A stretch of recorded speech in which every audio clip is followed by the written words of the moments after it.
할렐루야. 믿음이 좋은 사람들은 언어가 좋습니다. 아멘? 믿음이 좋은 사람들이 하는 말은 그 말이 따뜻하더라라는 것입니다.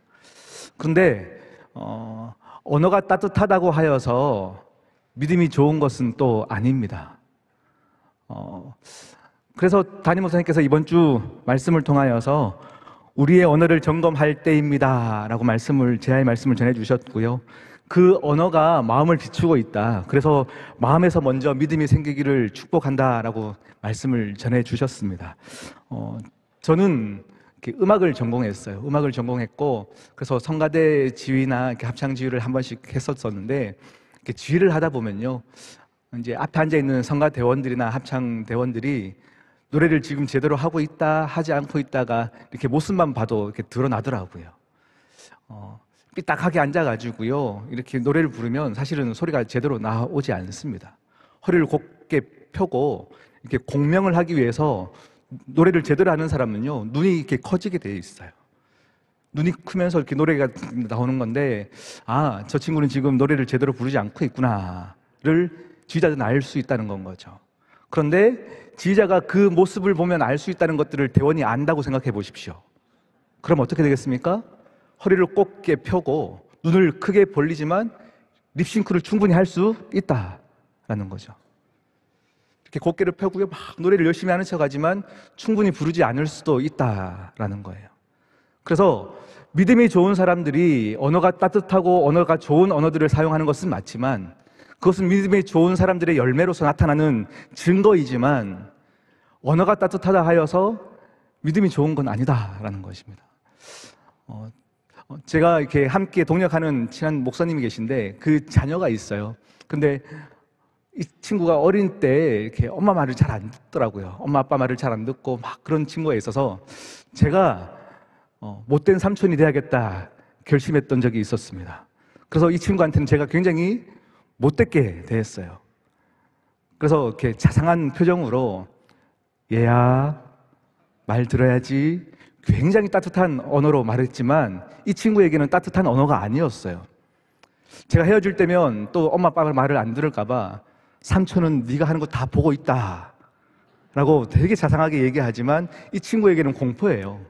그래서 어린이집을 갔다가 집에 오면요, 이 친구가 제일 먼저 하는 게 뭐냐면 커튼 문을 다 닫아요. 삼촌이 볼까 봐요.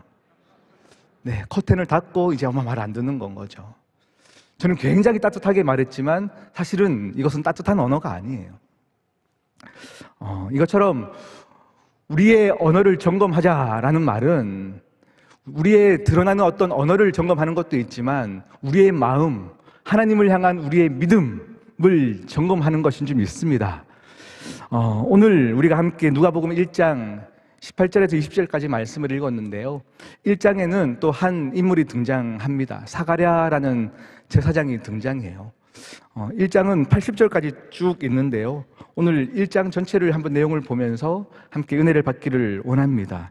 오늘 5절 말씀에 보니까 사가랴가 등장하는데 사가랴를 향하여서 이렇게 말하고 있습니다. 그는 사가랴다. 그리고 그의 아내는 엘리사벳이다 라고 얘기하고 있고요. 그 사가랴는 우리가 잘 알고 있는 세례 요한의 아버지입니다. 그런데 6절 말씀을 보니까 이 사가랴를 향한 하나님의 평이 어떻냐면, 그는 하나님 앞에 의인이고 모든 계명과 규례를 흠없이 지켰다라고 이야기하고 있습니다.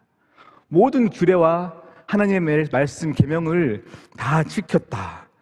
그런데 7절 보니까요, 이런 사가랴 선지자 제사장에게도 한이 있었어요. 기도를 하지만 기도의 응답이 없는 것이 있었어요.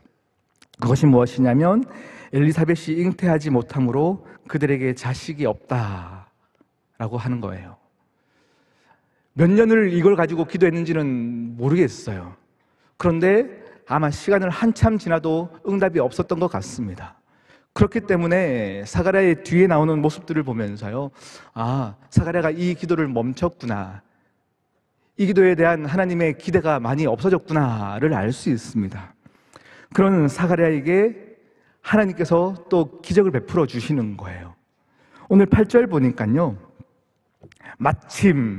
마침이라고 하면서 8절이 시작되어지는데, 사가랴가 이제 제사장의 24반차 중에서요, 한 명을 제비 뽑아서 이제 1년에 한 번 제사장이 이제 성소로 들어가는 거죠. 분향을 하러 들어가고 기도를 하러 들어가는데 거기에 제비를 뽑힌 것이 사가랴 제사장이었습니다.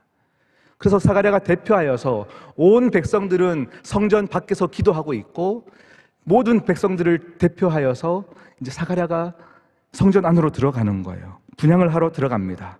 그때 11절 보니까요, 주의 사자가 사가랴에게 나타나서 이렇게 얘기합니다. 사가랴야, 두려워하지 말라. 내가 너에게 아들을 줄 것이다. 내가 너의 간구함을 들었다. 라고 이야기합니다. 사가랴가 기도했겠지만 이 기도에 대한 응답이 없었기 때문에 기도가 멈췄던 자입니다. 다시 이 분향을 들어가서 성전 안에서 그가 하나님 아들을 주십시오를 기도한 것이 아닙니다. 그는 지금 제사장직으로서 대표해서 해야 할 일들을 하고 있는데요, 하나님은 사가랴의 깊은 가슴에 있는 그 한을 이미 알고 계셨고 그 기도를 정확하게 말씀하시며 응답을 주시겠다 말씀하시는 거예요. 그런데 오늘 말씀 우리가 읽었던 본문 18절에 보니까요, 사가랴의 반응입니다. 사가랴가 이렇게 얘기합니다. 내가 이것을 어떻게 알리오? 내가 늙고 아내도 나이가 많으니이다. 말도 안 되는 소리 하지 마십시오. 말도 안 되는 소리 하지 마십시오. 이거죠. 많은 성도들이 예배에 참석하고 기도하고 있습니다. 그런데 문제는 세상을 창조하신 하나님도 믿어져요. 모든 것을 할 수 있는 하나님이신 것도 우리는 고백하고 있어요. 그러나 내 앞에 전개되어져 가는 문제들, 아무리 기도해도 응답이 없는 것 같은 상황들 속에서는 하나님이 일하실 것에 대해서 참 믿어지기가 쉽지 않더라라는 것입니다. 저도 학창시절에 아버지께서 하시던 사업이 부도가 나왔어요. 집이 경매로 넘어가는 모든 그 상황에서 하나님이 세상을 사랑하시는 것도 알겠고 하나님이 세상을 창조하신 것도 알겠는데 그 하나님이 나를 사랑하시는 게 안 믿어지더라고요. 안 믿어져요. 이게 실질적인 신앙의 문제입니다. 지금 사가랴 앞에 있는 그 천사, 사가랴는 이미 알고 있습니다. 가브리엘이라는 천사, 이미 구약 성경에서 다니엘에게 나타나서 지혜와 총명을 줬던 그 천사가 지금 내 앞에 있는 가브리엘 천사인 것도 알겠고 누구보다 잘 알고 있고 또 하나님은 분명히 못하시는 것이 없으시는 놀라운 하나님이신 것들을 사가랴는 이미 알고 있는데요, 지금 아무것도 못하는 양 하나님 앞에서 이렇게 반응하고 있는 거예요. 어떻게 됩니까? 하나님, 나는 나이가 많습니다. 말도 안 됩니다. 저는 오늘 이 사가랴의 신앙, 사가랴의 믿음을 고발하고자 하는 것이 아닙니다. 이게 우리의 모습이다라는 것이죠.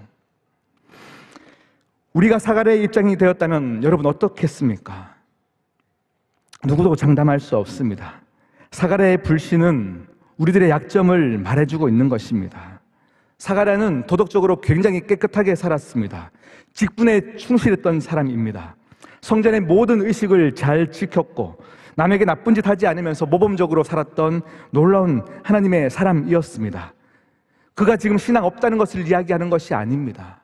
그러나 우리는 신앙 좋은 모습으로 살아가고 있지만 적어도 어떤 한 모습, 하나님을 향해서 이것만큼은 되지 않는 우리의 한이 건드려질 때는 또 우리는 신앙이 없는 것처럼 살아가는 두 모습들이 우리 안에 다 있다라는 것입니다. 평소에는 의인으로 살다가 결정적인 순간에는 갑자기 영적 사춘기로 들어갈 수 있는 존재가 사가랴였고 이것이 바로 우리의 모습이다라는 것입니다. 사춘기의 특징이 무엇입니까? 말이 거칠어요. 말이 거칠고 다른 사람의 의견에 귀를 막습니다. 정서적으로 굉장히 극단적입니다. 영적인 사춘기도 마찬가지예요. 사가랴는 기도할 때는 간절했는데 막상 기도의 응답으로 아들을 준다 그러니까 극단적인 모습을 나타내고 있는 거예요. 당연히 감사해야 할 일인데 그게 무슨 말씀이냐라고 하면서 그 말씀을 묵살하고 있는 것입니다. 사가랴는 하나님의 약속을 바라봐야 하지만 지금 자기의 현실을 바라보고 있고요, 나이가 많은 나와 아내를 바라보고 있습니다. 미리 포기한 자의 귀는요, 하나님의 좋은 소식이 들리지 않습니다. 아무리 좋은 소식이라 할지라도 그것이 나쁜 소식으로 들리게 되어져 있어요. 영적인 사춘기에 빠진 신자들의 귀에는 하나님께서 친히 우리 앞에 천사를 보내어 주신다 해도, 기도의 응답을 알려주신다 해도 별다른 감흥이 없음을 오늘 말씀을 통하여서 전해주고 있는 것입니다. 다 알겠고 다 믿어지는데 내 상황은 아니잖아요, 하나님. 이것이 우리들의 모습이다라는 것입니다. 기도하러 성소에 들어갔던 제사장으로서 열심히 백성들을 향하여서 기도하였습니다. 분향하였습니다. 기도하면서도 기도를 믿지 않았습니다. 여러분, 기도하러 온 이 시간이 하나님의 마음을 가장 아프게 한다는 것을 알고 계십니까? 소원함을 말하고 있으면서도 성취를 원하지 않는 이 모습이 얼마나 모순적입니까? 기도를 하면서도 기도 응답을 원치 않는 것이 얼마나 어리석은 것입니까? 그러나 우리가 그런 이상한 짓을 할 수 있는 존재다를 말하고 있는 것입니다. 사가랴가 문제가 아닙니다. 그는 우리들의 약점과 모순을 드러내는 하나의 본보기입니다. 그는 개인적인 한이 있었어요. 한이 있었어요. 그런데 그 한을 하나님께서 건들고 계시는 거예요. 우리는 이렇게 예배를 마치면 통성기도를 하죠. 주여 주여 외치고 통성기도를 합니다. 제가 어느 날 한 2년 전, 3년 전이었던 것 같은데요, 한 영상을 보았어요. 영상을 봤는데 한국 초기 기독교 시대 전쟁의 폐허가 되었던 어느 지방에서요, 아무것도 남지 않은 그 폐허 가운데서 우리 믿음의 어머니들이 무릎을 꿇고 기도하고 계시더라고요. 손을 들고 기도하고 계세요. 주여. 그런데 어떤 기도를 하고 계시냐면 막 멋들어진 언어를 구사하시는 것들이 아니에요. 그냥 주여 주여 주여. 통성기도는 외국에서는요, 아무리 흉내 내려고 해도 흉내를 내지 못한다고 합니다. 그래서 외국 사람들이 통성기도를 어떻게 번역해요? 코리안 플레이, 한국에서 하는 기도를 하는 건 거죠. 왜요? 우리는 수천 년간 많은 침략과 많은 아픔 속에 한을 가지고 사는 민족들입니다. 우리는 한이 참 많아요. 그런데 이 한이 그냥 우리에게 슬픔과 아픔이 아니라 우리 한국 기독교 때에 이 한을 십자가 안으로 들고 들어왔어요. 그래서 주님께 매달렸던 거예요. 그래서 우리는 주여 주여 외치면서 하나님께 부르짖고 기도하였고 그 기도를 하나님이 들어주신 거예요. 그래서 우리 한국 교회가 발전하였고 한국이 이렇게 발전한 것입니다. 우리 모두는 한을 가지고 살아가고 있어요. 그런데 우리의 한은 그냥 한으로 끝나는 것이 아니에요. 사가랴가 한을 가지고 살았던 것들 안에서 하나님은 외면하고 사신 것들이 아니라 하나님은 그 기도를 응답하시기 원하셨던 하나님이시요, 또 우리의 오늘 현실 가운데서도 우리는 그 한이 있기 때문에 더 기도의 자리 가운데 나아가야 될 줄 믿습니다. 이 말씀이 우리에게 은혜가 되어지는 이유는요, 사가랴가 믿음 좋아서 기도했더니 하나님이 응답을 주셨다는 것이 아니에요. 사가랴는 기도를 포기했습니다. 그 기도를 멈췄습니다. 그런데 하나님이 그 기도를 기억나게 하셨고 그 기도를 이루어 주셨다라는 것입니다. 하나님께서 말씀하신 거예요. 믿지 않아도 하나님께서 계속 이루어 가신 건 거죠. 그런데 오늘 20절 말씀을 보니까요, 하나님께서 이렇게 말씀하십니다. 네가 믿지 않기에 네 말을 내가 닫겠다라고 말씀하세요. 너의 말을 내가 닫겠다. 그런데 영원히 닫겠다가 아니에요. 이것이 언제 풀리냐면 이제 입이 닫힌 후에 집으로 돌아왔는데 아내가 임신한 거예요. 그리고 10개월의 시간이 지나 아기가 태어났어요. 아기가 태어났고 8일 뒤에 이 아기가 할례를 받고 이제 이름을 지어줘요. 온 가족들이 모였습니다. 이름을 어떻게 지어줄까 고민하던 때에 엘리사벳 아내가 이름을 요한이라고 지어야 합니다 라고 얘기했더니 온 가족들이 이렇게 얘기하는 거예요. 우리 가족 중에는 요한이라는 돌림으로 쓰는 사람이 없다라고 말하는 거예요. 사가랴 아버지의 이름을 따서 사가랴라 지어야 된다 라고 말할 때 이 말하지 못하는 사가랴가 이제 돌판에다가 서판에다 쓰는 거예요. 요한이라고 지어야 합니다. 요한. 그때 하나님이 사가랴의 입을 열게 하시는 거예요. 입을 열게 하시는 거예요. 여러분, 말을 못하게 한 것은, 이 침묵은 징계처럼 보이지만 징계가 아닙니다. 입을 닫게 하시고 아내의 배가 점점 불러갈 때에, 그때에 사가랴는요, 하나님의 일하심을 목도할 수 있었어요. 침묵 자체가 목적이 아닙니다. 침묵의 순간에 하나님과 독대하기 시작했습니다. 그렇기 때문에 침묵은 말 없는 상태가 아니라 말의 승화입니다. 침묵은 언어의 상실이 아니라 회복입니다. 침묵은 대화의 단절이 아니라 대화를 여는 기술입니다. 담임 목사님께서 우리의 언어의 상태를 점검하자라고 말씀하신 것들은 우리의 아집과 우리의 고집 때문에, 우리의 편견 때문에 우리가 믿고 있는 것들이 사실 하나님께서 원하시는 믿음이 아닐 때가 많고, 그래서 다른 언어들을 사용하고 믿음 없는 단어들을 사용하는 것들을 멈추자라는 것이죠. 하나님이 사가랴의 말을 멈추게 하신 것처럼 그 말을 멈추고 하나님이 일하시는 것들을 독대하자라는 말입니다. 그때에 우리는 하나님의 일하심을 볼 수 있습니다. 여러분, 우리의 삶 가운데 또 이 시대가 지금 언어가 많아진 것이 아니라 자기 주장이 많아졌습니다. 그래서 자기가 다 옳다 얘기합니다. 그런 시대 가운데 우리는 어떻게 살아야 됩니까? 하나님께 집중해야 됩니다. 내 생활 가운데 오늘의 24시간의 시간 동안 나는 얼마나 믿음 없는 언어들을 사용하고 있는지 우리는 돌아보아야 합니다. 오늘 말씀 우리 결론입니다. 우리 누가복음 1장 63절, 64절, 65절 석절 말씀인데요. 우리 천천히 석절 말씀을 함께 읽어보도록 하겠습니다. 63절부터 시작. 그가 서판을 달라 하여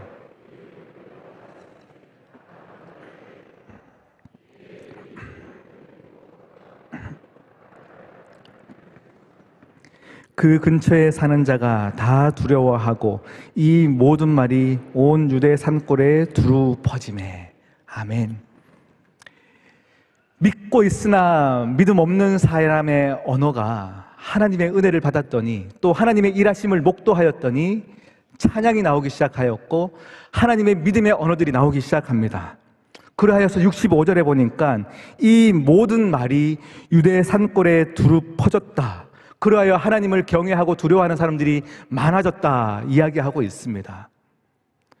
할렐루야. 오늘 우리의 언어가 다시 하나님의 일하심을 목도하여서 나오는 믿음의 언어를 사용할 때에 우리가 오늘 살아가고 만나야 될 사람들 앞에 우리는 하나님의 이야기들을 전할 수 있습니다. 그 사람들이 나의 모습을 보며 두려워하며 하나님을 기억할 수 있는 것입니다. 이것이 오늘 우리가 해야 되며 우리가 살아야 될 사명인 줄 믿습니다. 여러분, 우리의 언어를 점검하십시오. 그냥 좋은 말 쓰자, 착한 말 쓰자라는 얘기가 아닙니다.